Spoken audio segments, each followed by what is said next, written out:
తిరుపతి నగరం ప్రపంచ నగరం, ఆధ్యాత్మిక నగరంగా ఉంది. ఎక్కడ ఈ తిరుపతిలో ఏం చిన్న ఇన్సిడెంట్ జరిగినా అక్రాస్ ఇండియా, అక్రాస్ వరల్డ్ వెళ్తుంది కాబట్టి.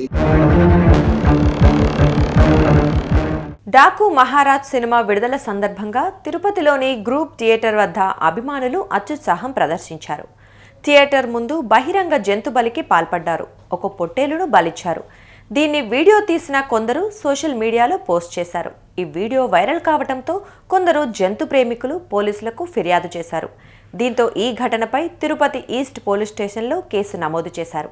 మచ్చారెడ్డిపల్లెకు చెందిన శంకరయ్య, తిరుపతి కొర్లగుంటకు చెందిన రమేష్, చింతామణికి చెందిన సురేష్ రెడ్డి, బంగారుపాలెంకి చెందిన ప్రసాద్, పల్లెపట్టుకు చెందిన లోకేష్ బాబు మొత్తం 5గురిపై కేసు నమోదు చేశారు. ఆధ్యాత్మిక నగరంలో చట్ట వ్యతిరేక చర్యలకు పాల్పడడానికి వీల్లేదని తిరుపతి డీఎస్పీ వెంకటనారాయణ హెచ్చరించారు. తిరుపతి నగరంలో 12వ తేదీ రాత్రి అంటే 13వ తేదీ అర్లీ అవర్స్లో సుమారు ఈ Daaku Maharaj cinema theatre various థియేటర్లో రిలీజ్ కావడం అయింది. అందులో ప్రతాప్ థియేటర్లో కానీ గ్రూప్ థియేటర్స్ వద్ద తిరుపతిలో రిలీజ్ కావడం.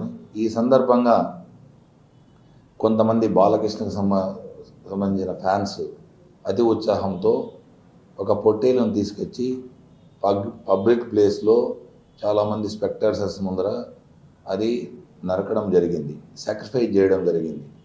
అది ఈ వీడియోను సోషల్ మీడియాలో వైరల్ చేయడం వల్ల దాని మీద కొన్ని ఆర్గనైజేషన్స్ కంప్లైంట్ చేయడం జరిగింది.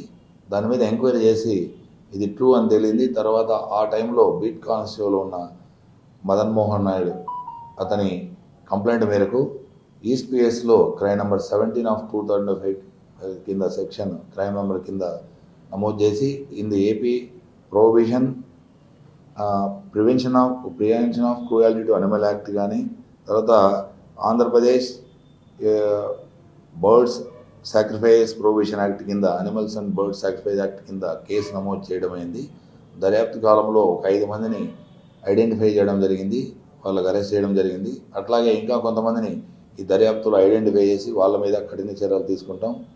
తిరుపతి నగరము ఆధ్యాత్మిక నగరం కాబట్టి తిరుపతి ప్రజలు ఎవరికి ఇలాంటి దాంట్లో కోఆపరేట్ చేయకుండా మంచి నగరంగా ఆధ్యాత్మిక నగరంగా ఉండాలంటే మీరందరూ కోఆపరేట్ చేసి ఇలాంటి ఫ్యూచర్లో జరగకుండా చూడాలని ప్రతి ఒక్క నగరవాసులకు ప్రత్యేకంగా విజ్ఞప్తి చేస్తున్నా. ఇది తిరుపతి నగరం ప్రపంచ నగరం, ఆధ్యాత్మిక నగరంగా ఉంది. ఎక్కడ ఈ తిరుపతిలో ఏం చిన్న ఇన్సిడెంట్ జరిగినా అక్రాస్ ఇండియా, అక్రాస్ వరల్డ్ వెళ్తుంది కాబట్టి మనమందరము దీన్ని జాగ్రత్తగా ఆధ్యాత్మిక నగరంగా మంచి నగరంగా ఉంచాలంటే మీ అందరి సహకారం అవసరం.